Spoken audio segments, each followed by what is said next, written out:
Et salut tout le monde, j'espère que vous allez bien. On se retrouve aujourd'hui pour un nouvel épisode où aujourd'hui on va parler un petit peu Bitcoin, mais surtout d'un secteur qui reprend du poil de la bête en ce moment, qui refait un peu parler de lui, donc on fera une analyse complète dessus.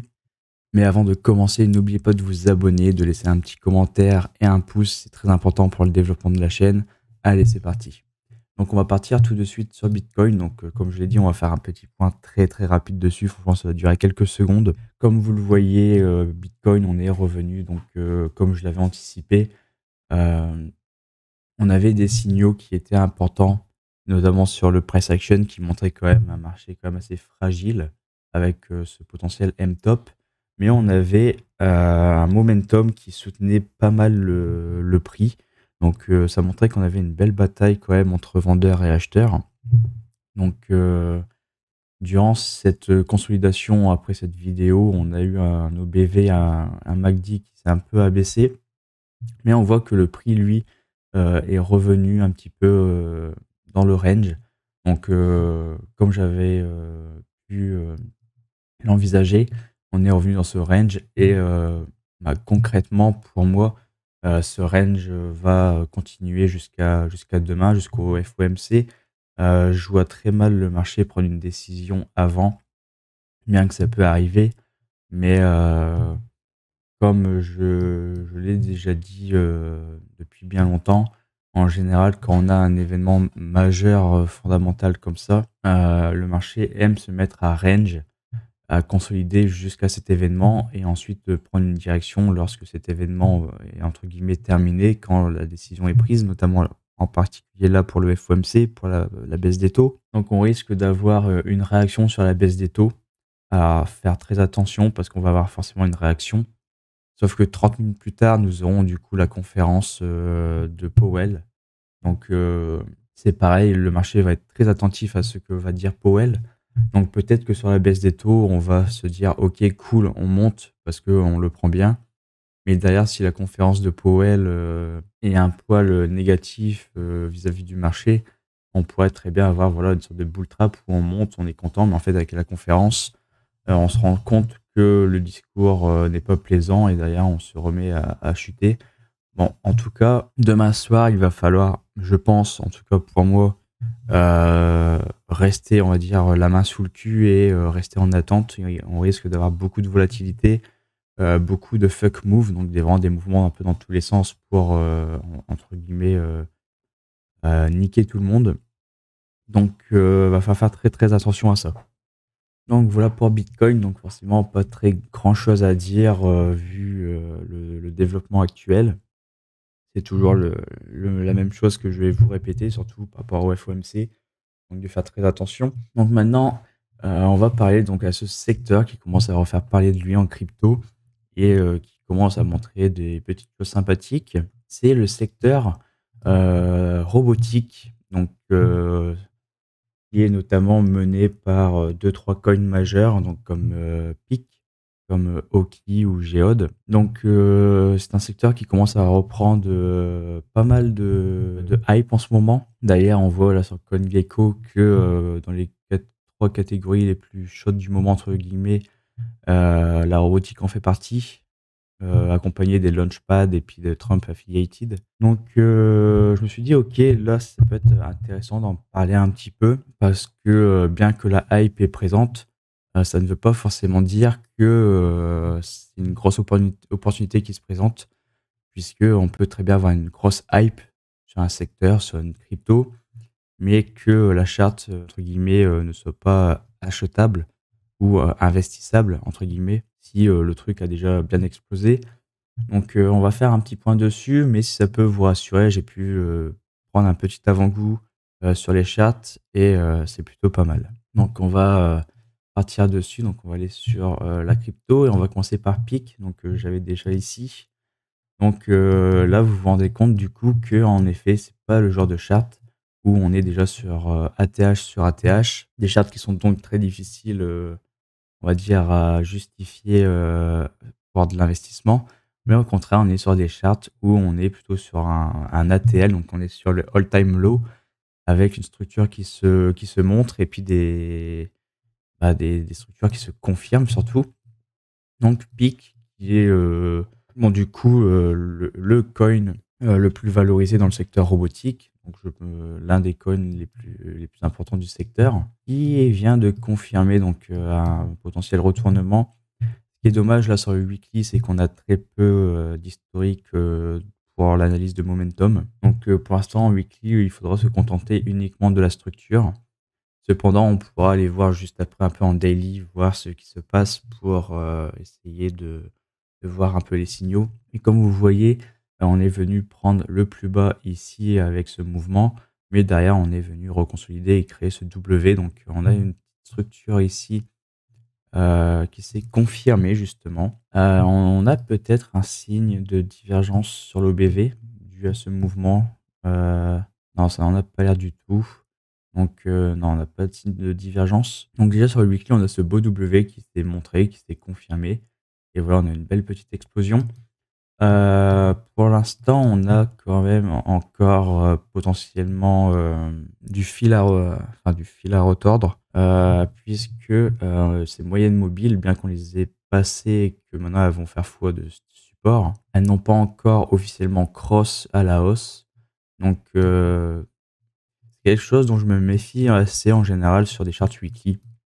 C'est d'avoir des bottoms comme ceux-là qui se confirment déjà, des W qui se posent. Mais derrière, on a ces moyennes mobiles qui restent dans une trend baissière. Et très souvent, on a le marché qui peut, comment dire, heu, faire un bull trap en fait, où on a une grosse explosion, mais derrière on réintègre ces moyennes mobiles, voilà, et puis on repart un peu à la baisse et on fait entre guillemets «galérer» ces moyennes mobiles pour qu'elles croisent à la hausse. Donc c'est pour ça que, je garde quand même une certaine méfiance vis-à-vis de cette charte en weekly, même si les structures, sont présentes, qu'on a de belles choses. Donc, pour moi, l'achat, l'investissement sur Peak au vu de ce W, de ce qui se passe sur du weekly, c'est justifiable. Mais, je prendrais quelques précautions supplémentaires pour ma part, en tout cas, si je devais investir dessus. J'attendrais au moins, je pense, un retour, un pullback en tout cas, si j'avais pas eu la chance d'avoir pu être filled, sur cette neckline par exemple, j'aurais attendu un retour soit sur cette neckline ou alors un retour, on va dire, de consolidation. Même si on revient pas à retester ce niveau, j'attendrais une consolidation et idéalement du coup un cross bullish de ce golden cross weekly pour, donner un peu un signal buy et puis, selon ce que le marché fera ensuite, je pourrais encadrer mon trade. Donc on est sur pic, donc plutôt une très belle charte. Comme, je l'ai dit juste avant, on va regarder un petit peu en weekly ce qui se passe pour avoir un peu plus de données, on va dire, au niveau des indicateurs. Donc, on voit qu'on a eu donc, ce petit lot ici, tac, et puis une belle consolidation. Au niveau des indicateurs, donc on a eu cette divergence haussière ici, donc, sur MACD. Je pense qu'on l'a aussi sur l'OBV vis-à-vis de ce W ici, le lot du 12. Oui, on a de la divergence haussière sur l'OBV également. Ensuite, on a eu cette consolidation, on a eu ce petit lot. On est resté quand même sur, de la divergence haussière pendant ce lot, donc sur l'OBV et sur MACD. Cependant, on n'est pas venu confirmer ces divergences, on est venu les confirmer que maintenant. Donc, ça fait un petit peu tard pour les confirmer, puisqu'on a eu quand même une belle explosion. Donc, c'est vrai que dans l'idéal, moi, ce que j'aimerais, surtout vis-à-vis de cette charte, daily, on vient seulement de confirmer les divergences sur l'OBV et MACD. Donc, j'aimerais maintenant une consolidation. J'aimerais, si je souhaitais investir dessus, au moins un retracement, tac, et qu'on revienne recréer une nouvelle, structure là-dessus et là, ça serait mon buy signal en fait. Donc, chose à surveiller. Ensuite, nous avons vu qu'il y avait également d'autres cryptos qui pouvaient être intéressantes. Donc, pourquoi pas faire le top 3, on va dire, du secteur robotique. Donc là, on va aller sur Oki. Donc Oki, USDT, donc qui est listé sur très peu d'exchanges apparemment, qui est que sur MEX. Donc on est ici sur Oki, donc c'est pareil, c'est une belle charte tout de même, qui est un peu dans un grand, on va dire, grand range où voilà, on a cette zone de bataille ici. On reste plus ou moins quand même dans ce bas de range. Dans ce bas de range, on a également eu ce W qui s'est, montré, qui s'est déjà confirmé depuis longtemps. Actuellement, Oki est en train de retracer à la hausse, on va dire, dans ce range. Là, actuellement, on voit que si on regarde un peu plus à gauche du prix actuellement, on a ces résistances qui sont présentes où on est en train de justement, lutter dessus. Donc là, très concrètement sur Oki, c'est un peu un jeu où on va essayer d'acheter le bas de range et vendre le haut de range, sauf si on veut le hold, si on est vraiment quelqu'un qui croit en ce projet. Donc on voit qu'on a eu un premier W qui s'est fait dans cette reload zone. Ça a été un peu un échec. On est reparti derrière. On a retracé un nouveau, un W pour repartir cette fois-ci. Donc, on peut même tracer notre Fibo depuis, ici pour voir un peu les différents niveaux qui se dessinent. Donc on va mettre le first stop. Donc, ouais, du coup, en fait, il y a pas vraiment de coïncidence si Oki est actuellement en train de consolider, de lutter sur ce niveau de prix. On a à la fois cette résistance ici à gauche qui est présente, ainsi que le first stop. Donc, on risque d'avoir une belle bataille, une belle consolidation ici pour essayer, on va dire, de questionner le marché si ce retracement est vraiment haussier ou non. Donc, si ce mouvement baissier reste très fort au sein de de ce range, on risque d'avoir un M ou une structure, en tout cas, de reprise, on va dire, de tendance sur ce first stop où on risque d'avoir par exemple une cassure de ce range à la baisse. Et là, dans ce cas-là, ça laisse présager qu'on reviendra à minima retester ces zones de prix où il y a eu les précédentes structures. Ou alors, on aura une cassure haussière. Dans ce cas-là, ce sera plutôt bon signe. Et très concrètement, là, sur Oki, si on casse cette zone de prix, ensuite, sur la gauche, c'est vraiment ce que j'appelle un trou d'air, un énorme trou où voilà, il y a aucune résistance qui va venir s'imposer, plus ou moins. Donc, ça sera un run, on va dire, assez facile dans cette reload zone. Donc, entre les 0,04 et les 0,05 en arrondissant. Donc, là, c'est vraiment, on va dire, le dernier cap à franchir, ce first stop, avec les dernières résistances. Euh, En tout cas, on a eu quand même de très belles choses qui se sont dessinées sur Oki, sur ce daily. On voit qu'on a eu un beau W dans un W. Donc, on voit premièrement ce premier W qui s'est confirmé ici. Donc, où on a voilà, ce W là, ici, tac, tac, en reprenant là. Donc, on voit bien ce beau W qui s'est créé en fait dans la seconde leg de ce plus gros W. Tac, tac. Voilà, on a vraiment ces deux W qui se sont créés. Donc, franchement, c'était un très beau signal. À partir de ce premier W, on aurait pu prendre déjà une position, ça aurait été déjà encourageant. Donc voilà pour Oki, donc franchement pas mal, une consolidation qui n'est pas une coïncidence à mon goût.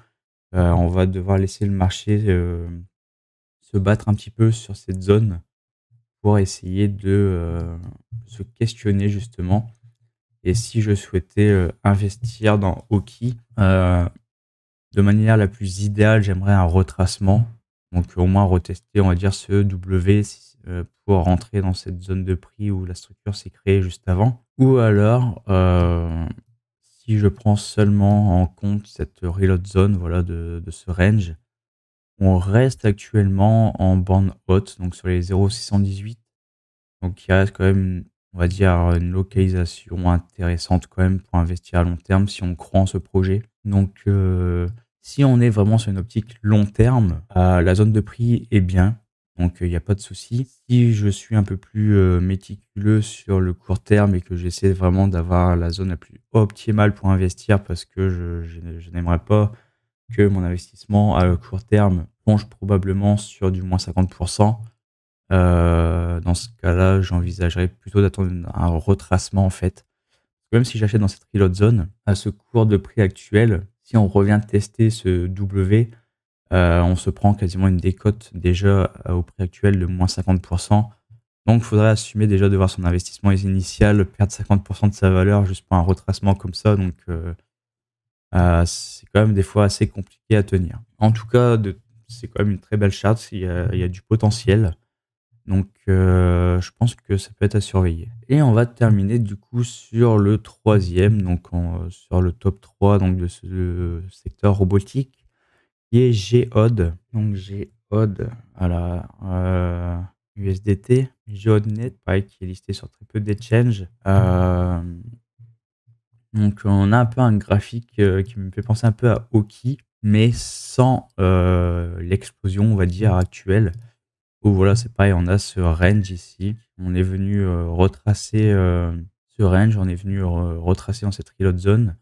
On est actuellement en train d'essayer de poser un bottom. Donc on voit que sur ce mouvement, on a eu un beau retest du first stop, où derrière c'est pas mal battu, pour ensuite finalement, perdre le niveau. Donc là c'est pareil, on pourrait très bien aussi retracer, un Fibo pour, «déceler» entre guillemets, les prochaines étapes de retracement sur Géode.